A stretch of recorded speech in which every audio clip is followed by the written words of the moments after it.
কথায় বলে সময়ের পূর্বে কিছুই হয় না। প্রতিটা ঘটনার একটা সময় থাকে। সময়ের আগে না সূর্যোদয় হয় আর না সূর্যাস্ত হয়। সময়ের পূর্বে গাছে না ফুল ফোটে না ফল ধরে। কিন্তু একটা কথা ভেবে দেখুন, যদি বর্ষা আসার আগে কৃষক ভূমিকে না প্রস্তুত করে, বীজ রোপণ না করে, তাহলে কি ফসল ফলবে? যদি কোনো যোদ্ধা যুদ্ধের পূর্বে নিজের অস্ত্রের ধার না দেয়, তাহলে সে যুদ্ধ কি করে লড়বে? এর মানে এটাই হলো যে সময় আপনার যখন আসার তখন অবশ্যই আসবে, কিন্তু ততক্ষণ এটাও গুরুত্বপূর্ণ যে আপনি নিজেকে তার জন্য তৈরি রাখুন। কারণ এই সুযোগ, এই কথাটা শুনতে যত ছোট, এটা আসেও ততটা কম সময়ের জন্য, তারপর চলেও যায়।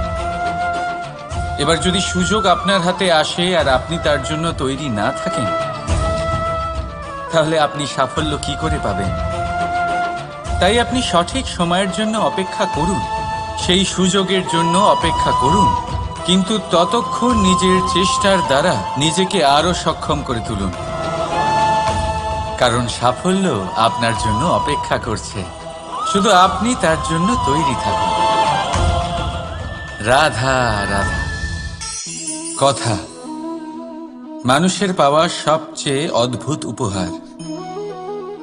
এই কথাই মানুষকে এই সংসারের সমস্ত প্রাণীর থেকে ভিন্ন করে তোলে, সংসারের সবচেয়ে উপরে নিয়ে যায়।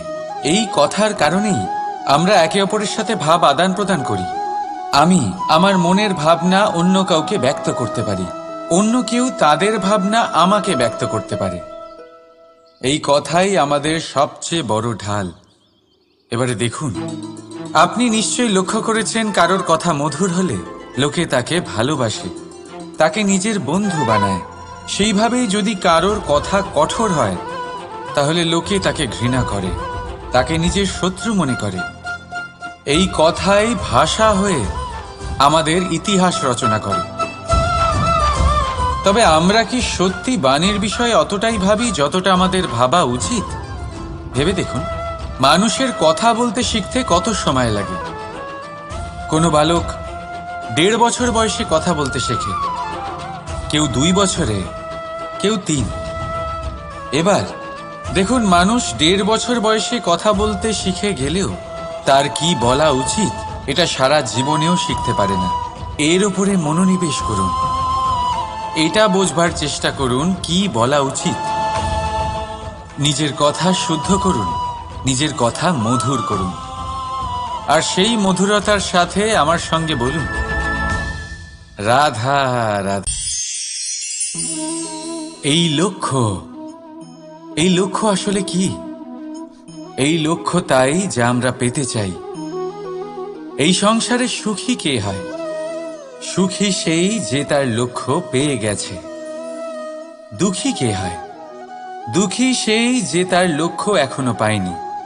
এবারে প্রশ্ন এখন এটাই যে লক্ষ্য সবাই পেতে চায়, লক্ষ্য পাওয়ার জন্য সবাই প্রাণপণ চেষ্টাও করে, তাহলে সবাই তাদের লক্ষ্যে পৌঁছতে পারে না কেন? ঠিক আছে, কোথাও না কোথাও কিছু না কিছু কমতি থেকেই যায়, যাই বাধা থাক। আজকে আমি আপনাকে একটা উপায় বলবো এই লক্ষ্য পাওয়ার জন্য। একটা কাগজ নিন, তাতে একটা চিহ্ন বানান, সেটাই হবে আপনার লক্ষ্য। এবারে সেই লক্ষ্যে পৌঁছানোর একটা পথ বানান। এবারে এই যাত্রাকে ভিন্ন ভিন্ন ভাগে বিভাজন করে দিন। এবারে এটা হলো আপনার পরিকল্পনা। এবার এই পরিকল্পনা ক্রমানুসারে আপনি পালন করতে থাকুন, এটাই হবে আপনার চেষ্টা। এবার এইভাবে যদি আপনি চেষ্টা করতে থাকেন, যাই আপনার কল্পনা হোক না কেন, তা বাস্তব অবশ্যই হবে। তাহলে এই কল্পনাকে বাস্তবে রূপান্তরিত করুন। এইভাবেই নিজের পরিকল্পনা পালন করতে থাকুন। আপনার যাই কল্পনা থাকুক বা যাই লক্ষ্য থাকুক, তা বাস্তবে পরিণত হয়ে আপনার হাতে অবশ্যই আসবে। রাধা রাধা।